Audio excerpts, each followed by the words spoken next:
Finally दोस्तों मैं फिर आ चुका हूँ भोजपुरी के दबंग स्टार खेसारी लाल यादव का जानकारी लेकर। मैं श्रवण कुमार, जो मेरे चैनल को अभी तक सब्सक्राइब नहीं किए हैं, चैनल पे नए हैं तो सब्सक्राइब करें।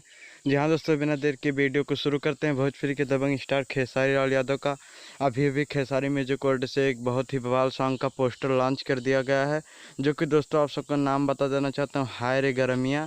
जो कि दोस्तों इस गाने का नाम है हाय रे गरमिया, जो कि उस गाने को लिखे हैं अखिलेश कश्यप, म्यूजिक दिए हैं आर्या शर्मा।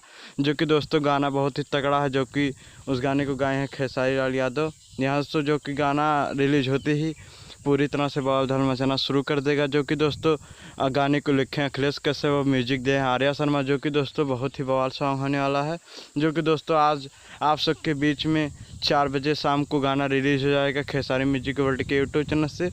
जो कि आप सब 4 बजे आज शाम को 4 बजे देखना ना भूलें। चलते हैं दोस्तों, फिर मिलूँगा आप सबको नई वीडियो के साथ। तब तक धन्यवाद।